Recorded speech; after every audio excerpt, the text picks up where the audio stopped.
Hello दोस्तों, कैसे हैं आप सब लोग। आशा है अच्छे होंगे। स्वागत है आप सबका एजुकेशन चैनल पर, जिसमें हम देख रहे हैं एनसीईआरटी हिंदी बसंत कक्षा 7। वीडियो को देखने के लिए चैनल को लाइक कर लीजिए, शेयर कर दीजिए और सब्सक्राइब कर लीजिए। आइए शुरू करते हैं इस वीडियो के माध्यम से इस पाठ को पढ़ना। पाठ 18। संघर्ष के कारण मैं तुनक मिजाज हो गया। कौन? धनराज। आइए जानते हैं इस पाठ के माध्यम से धनराज पिल्ले जी के बारे में।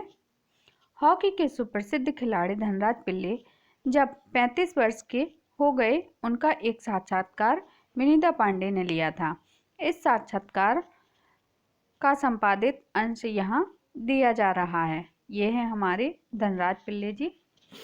विनीता, खिड़की पुणे की तंग गलियों से लेकर मुंबई की हीरा नंदानी पवई कॉम्प्लेक्स तक आपका सफ़र बहुत लंबा और कष्टसाध्य रहा है।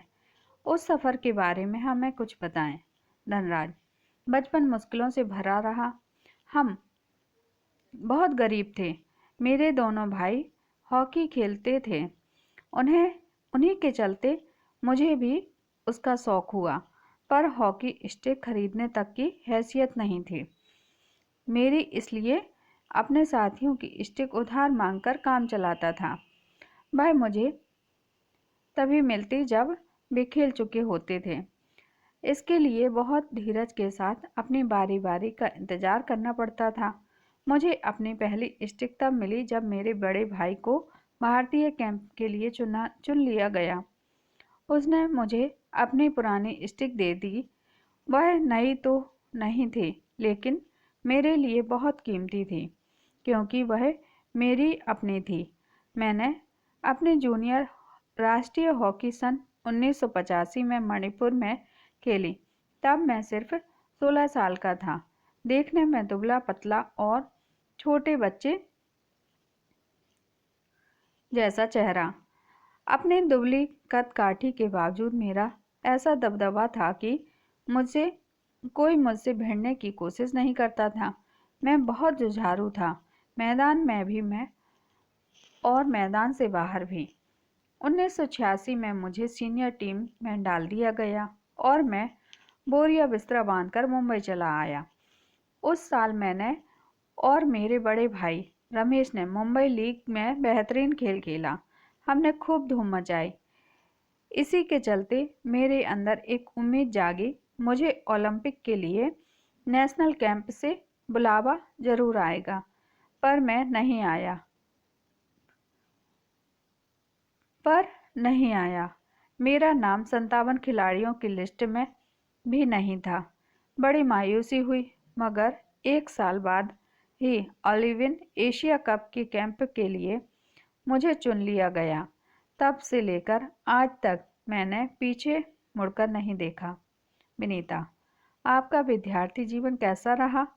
आपने स्कूल के दिनों में से आपकी किस प्रकार की यादें जुड़ी हैं? धनराज, मैं पढ़ने में एकदम फिसड्डी था। किसी तरह 10वीं तक पहुंचा, मगर उसके आगे तो मामला बहुत कठिन था। एक बात कहूँ, अगर मैं हॉकी खिलाड़ी ना होता तो शायद एक चपरासी की नौकरी भी मुझे न मिलती। आज मैं बैचलर ऑफ साइंस या आर्ट्स भले ही न हो, पर गर्व से कह सकता हूँ कि मैं बैचलर ऑफ हॉकी हूँ। हंसते हूँ। और मेरी शादी के लिए आप मुझे मास्टर ऑफ हॉकी भी कह सकते हैं। विनीता, आप इतने तुनक मिजाज क्यों हैं? कभी कभी आप आक्रामक भी हो जाते हैं। धनराज, इस बात का संबंध मेरे बचपन से जुड़ा हुआ है। मैं हमेशा से ही अपने आप को बहुत असुरक्षित महसूस करता रहा। मैंने अपनी माँ को देखा कि उन्हें हमारे पालन पोषण में कितना संघर्ष करना पड़ा। मेरी तुनक मिजाजी के पीछे कई वजह हैं, लेकिन मैं बिना लॉक लपेट वाला आदमी हूँ। मन में जो आता है सीधे सीधे कह डालता हूँ, और बाद में कई बार पछताना भी पड़ता है। मुझसे अपना गुस्सा रोका नहीं जाता। दूसरे लोगों को भी मुझे उकसाने में मज़ा आता है। मुझे जिंदगी में हर छोटी बड़ी चीज़ के लिए जूझना पड़ा, जिससे मैं चिड़चिड़ा हो गया हूँ। साथ ही साथ मैं बहुत भावुक इंसान भी हूँ। मैं किसी को तकलीफ में नहीं देख सकता। मैं अपने दोस्तों और अपने परिवार की बहुत कद्र करता हूँ। मुझे अपनी गलतियों के लिए माफ़ी मांगने में कोई शर्म महसूस नहीं होती है। विनीता, आपके परिवार की आपके लिए क्या अहमियत है? धनराज, सबसे अधिक प्रेरणा मुझे अपनी माँ से मिली। उन्होंने हम सब भाई बहनों में अच्छे संस्कार डालने की कोशिश की। मैं उनके सबसे नज़दीक हूँ। मैं चाहे भारत में रहूँ या विदेश में, रोज़ रात में सोने से पहले माँ से ज़रूर बात करता हूँ। मेरी माँ ने मुझे अपनी प्रसिद्धि को विनम्रता के साथ संभालने की सीख दी है। मेरी सबसे बड़ी भाभी कविता भी मेरे लिए माँ की तरह है और वह भी मेरे लिए प्रेरणा स्रोत रही हैं। विनीता, आपने सबसे पहले कृत्रिम घास का पर हॉकी कब खेली?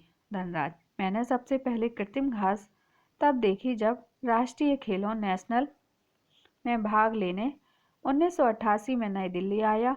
मुझे याद है कि किस तरह सोमैया और जोकोविक जोकिम्ब करवालोह मुझे एक कोने में ले जाकर कृत्रिम घास पर खेलने के गुर बता रहे थे, और जब वे बताने में लगे हुए थे, मैं झुक झुक कर उस मैदान को छू रहा था। मुझे विश्वास नहीं हो रहा था कि विज्ञान इस कदर तरक्की कर सकता है, जिससे कृत्रिम घास तक उगाया जा सकता है।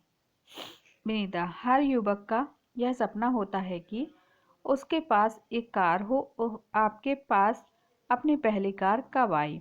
धनराज, मेरी पहली कार एक सेकंड हैंड आर्माडा थी, जो मुझे मेरे पहले एम्पायर ने दी थी। तब तक मैं काफ़ी नामी खिलाड़ी बन चुका था, मगर यह कोई ज़रूरी नहीं कि शोहरत पैसा साथ लेकर आए। मैं तब भी मुंबई के लोकल ट्रेनों और बसों में सफ़र करता था, क्योंकि टैक्सी में चढ़ने की हैसियत मुझ में नहीं थी। मुझे याद है एक बार किसी फोटोग्राफर ने एक भीड़ से भरे रेलवे स्टेशन पर मेरी तस्वीर खींचकर अगली सुबह अखबार में छाप दी कि हॉकी का सितारा पिल्ले अभी भी मुंबई की लोकल ट्रेनों में सफ़र करता है। उस दिन मैंने महसूस किया कि मैं एक मशहूर चेहरा बन चुका हूँ और मुझे लोकल ट्रेनों में सफ़र करने से बचना चाहिए।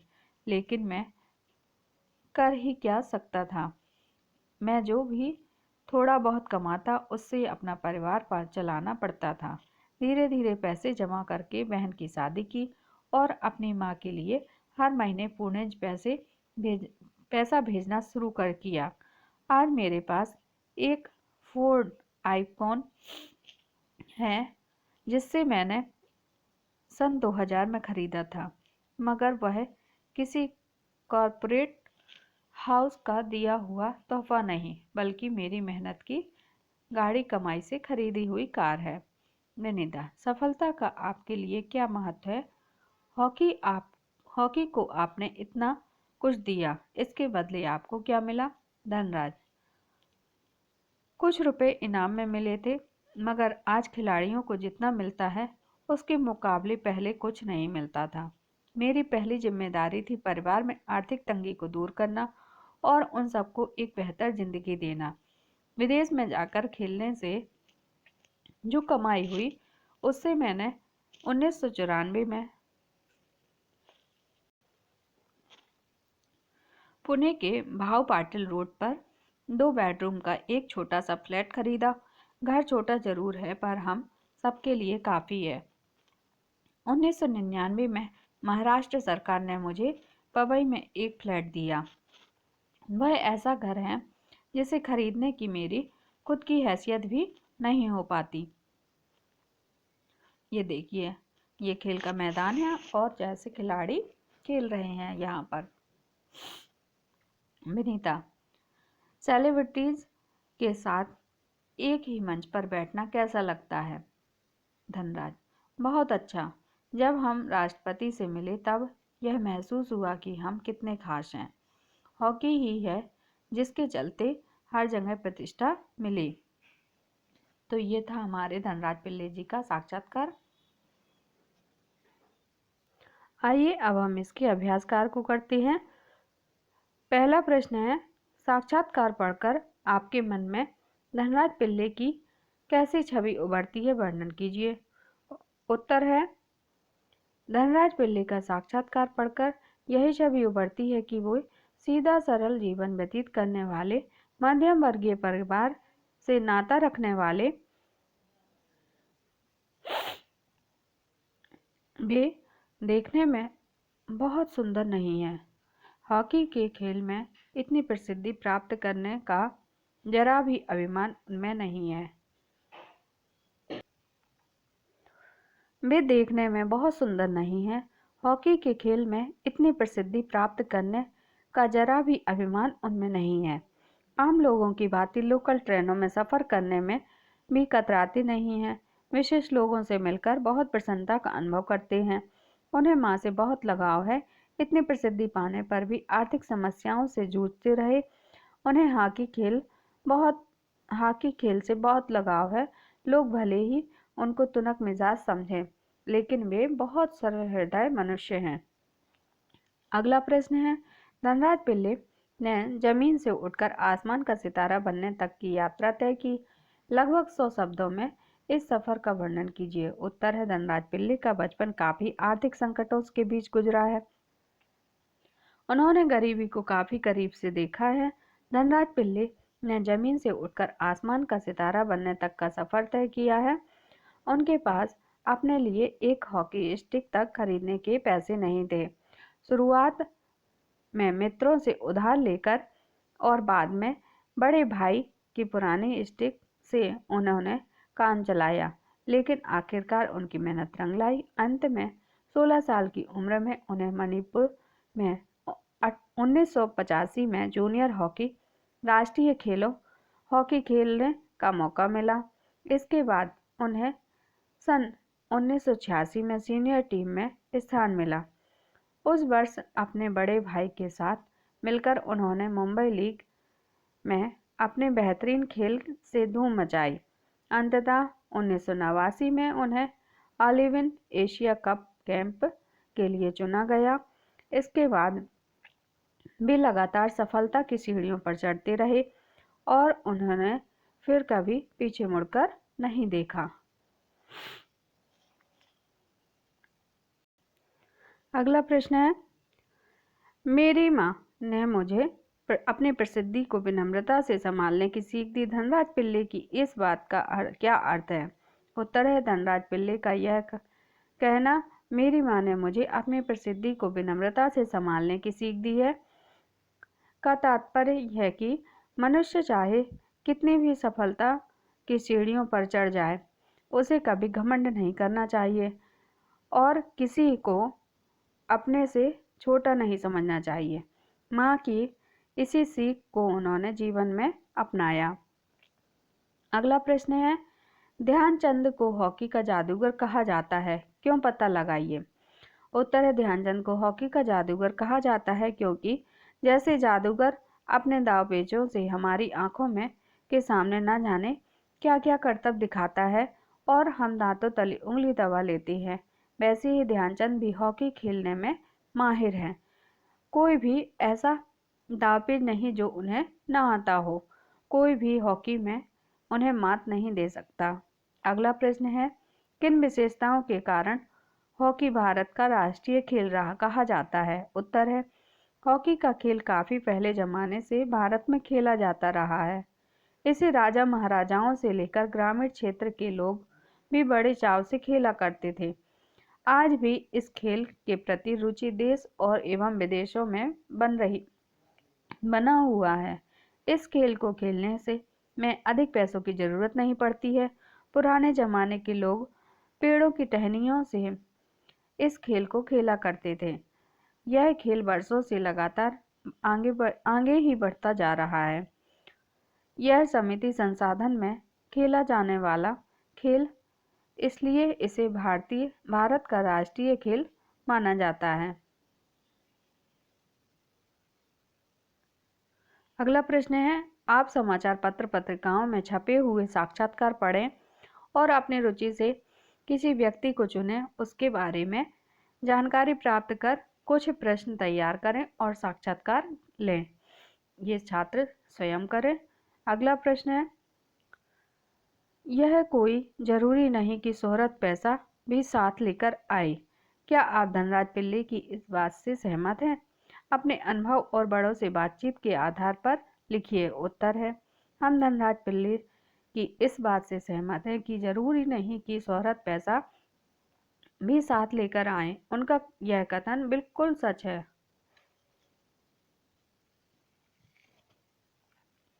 क्योंकि धनराज को स्वयं जितनी शोहरत मिली उतना पैसा प्राप्त नहीं हुआ। वे काफी समय तक आम लोगों की भांति लोकल ट्रेनों में सफर करती रही, जिसे देखकर लोग हैरान होते थे। हमारे देश में कई ऐसे उदाहरण हैं जिन्हें प्रसिद्ध व्यक्तियों को आर्थिक तंगी का सामना करना पड़ा है। मसलन प्रेमचंद मशहूर शहनाई वादक उस्ताद बिस्मिल्लाह खां का उदाहरण ले सकते हैं। इन जैसे महान व्यक्तियों का जीवन आर्थिक तंगी के बीच व्यतीत हुआ। अगला प्रश्न है, का अपनी गलतियों के लिए माफी मांगना आसान होता है या मुश्किल? उत्तर का अपनी गलतियों के लिए माफी मांगना कठिन होता है, क्योंकि हमें दूसरों के सामने अपने स्वाभिमान को झुकाना पड़ता है। माफी मांगने का अर्थ है किसी के सामने झुकना, अपने को छोटा बनाना। अगला प्रश्न है, क्या आप और आपके आसपास के लोग अपनी गलतियों के लिए माफी मांग लेते हैं? उत्तर है, नहीं। कई बार लोग गलती मानने को तैयार नहीं होते हैं। वे गलतियां करते हैं, साथ ही साथ अकड़ भी दिखाते हैं। अगला प्रश्न है, माफी मांगना मुश्किल होता है या माफ करना? अपने अनुभव के आधार पर लिखिए। उत्तर है, माफी मांगना आसान होता है, जबकि माफ करना उससे ज्यादा कठिन। माफी मांगना इसलिए आसान है क्योंकि माफ मांगने के लिए एक बार झुककर अपने स्वाभिमान को झुकाना पड़ता है, जबकि कभी कभी माफ करना ज्यादा कठिन होता है, क्योंकि जब कोई अपराध बड़ा होता है तो उस परिस्थिति में माफ कर पाना माफी मांगने से ज्यादा कठिन होता है। कभी कभी माफ करने वाला कई बार बिना माफी मांगे ही माफ कर देता है। अगला प्रश्न है, नीचे कुछ शब्द लिखे हैं जिनमें अलग अलग प्रत्ययों के कारण बारीक अंतर है। इस अंतर को समझने के लिए इन शब्दों का वाक्य में प्रयोग कीजिए। उत्तर है, प्रेरणा, हमें महापुरुषों के विचारों से प्रेरणा लेनी चाहिए। प्रेरक, महापुरुषों का जीवन सदैव जन जन के लिए प्रेरक रहे हैं। प्रेरित, गुरुजी ने हमें उच्च शिक्षा के लिए प्रेरित किया। संभव, आज उसका दिल्ली आना संभव है। संभावित, अपनी संभावित कश्मीर यात्रा के लिए मुझे तैयारियां करनी होगी। संभवतः पिताजी आज दिल्ली आए।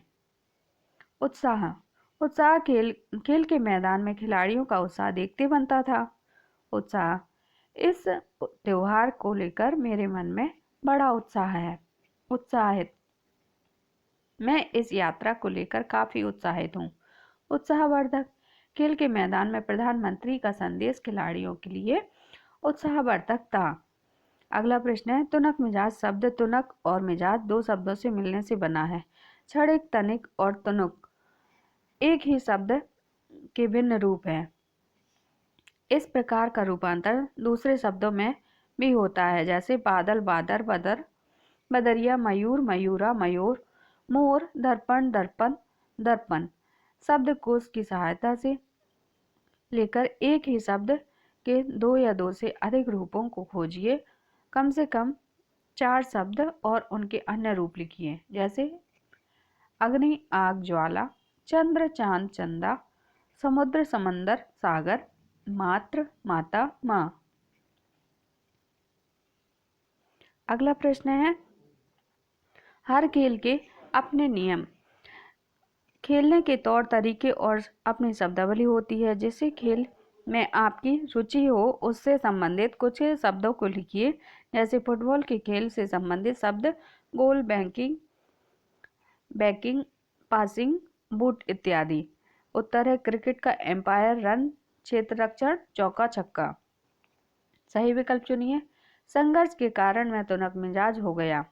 पाठ किस विधा पर आधारित है? उत्तर है साक्षात्कार। धनराज का बचपन कहाँ बीता? उत्तर है मुंबई में। धनराज का बचपन कहाँ बीता? उत्तर है खिड़की नामक गांव में। अगला प्रश्न है धनराज ने किस उम्र में जूनियर हॉकी खेली? उत्तर है 16 साल की उम्र में। अगला प्रश्न है बैचलर ऑफ हॉकी कहने का अभिप्राय क्या है? तो उत्तर है हॉकी खेल में पारंगत। धनराज कहीं आने जाने के लिए किस वाहन का प्रयोग करते थे? उत्तर है लोकल ट्रेनों का। अगला प्रश्न है धनराज को जूनियर हॉकी राष्ट्रीय हॉकी खेलों के लिए कब चयनित किया गया? उत्तर है 1985 में। अगला प्रश्न है धनराज कितने कक्षा तक पढ़ाई की? उत्तर है 10वीं तक। अगला प्रश्न है महाराष्ट्र सरकार ने धनराज को कैसे सम्मानित किया? उत्तर है फ्लैट देकर। फ्लैट भेंट कर। ये रहे सारे प्रश्नों के उत्तर। अगला प्रश्न है धनराज पिल्ले किस खेल से संबंधित है? उत्तर है धनराज पिल्ले हॉकी खेल से संबंधित थे। धनराज पिल्ले ने अपने जूनियर राष्ट्रीय हॉकी कप खेली, उस समय उनका शरीर कैसा था? उत्तर है धनराज अपनी जूनियर राष्ट्रीय हॉकी 1985 में मणिपुर में खेली। उस समय उनका शरीर बहुत दुबला पतला था और चेहरा छोटे बच्चे जैसा था।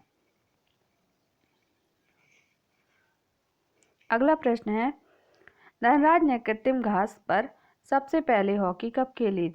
उत्तर है 1988 में, जब वे राष्ट्रीय खेलों में भाग लेने दिल्ली आए। अगला प्रश्न है धनराज की पहली कार कौन सी थी? उत्तर है धनराज की पहली कार एक सेकंड हैंड महिंद्रा अरमडा थी। अगला प्रश्न है साक्षात्कार का क्या अर्थ है? उत्तर है साक्षात्कार का अर्थ है किसी से मिलकर आमने सामने बातचीत करना। अगला प्रश्न है धनराज का बचपन कैसा था? उत्तर है धनराज का बचपन काफी गरीबी में व्यतीत हुआ था।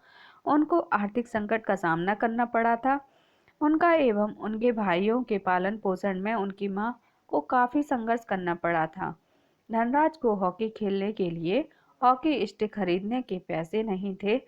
वे पढ़ाई में फिसड्डी थे। अगला प्रश्न है धनराज को किस बात में मायूसी हुई?